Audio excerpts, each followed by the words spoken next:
keikutsertaan pelawak terkenal Komeng pada kontestasi pemilihan umum legislatif atau Pileg DPD 2024 menjadi sorotan seusai foto dirinya di surat suara viral di sosial media.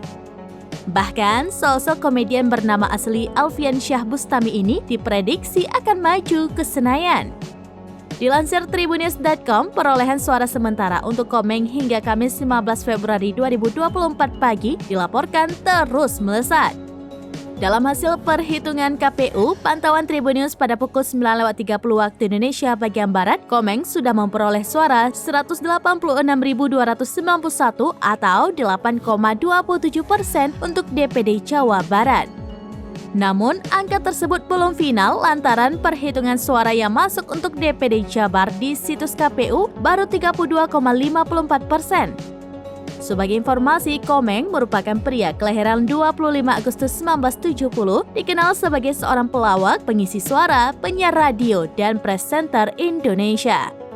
Ia mengawali karirnya sebagai pelawak lewat grup lawak Diamor yang beranggotakan Mamo, Jarwo Kuat, dan Rudi Sipit. Aksinya disiarkan di TPI pada 1993 hingga 1996.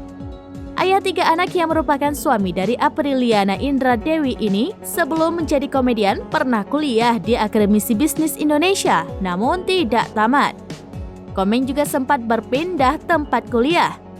Pada April 2018, ia berhasil meraih gelar sarjana ekonomi dari Sekolah Tinggi Ilmu Ekonomi Tribuana Bekasi. Adapun alasan Komeng maju sebagai DPD RI di kontestasi Pileg 2024 adalah untuk memperjuangkan suara-suara rekan satu profesinya agar didengar.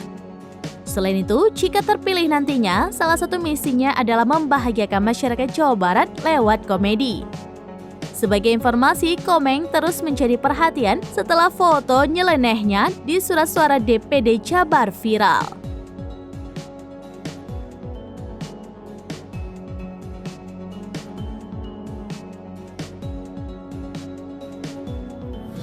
Download Tribun X sekarang, menghadirkan lokal menjadi Indonesia.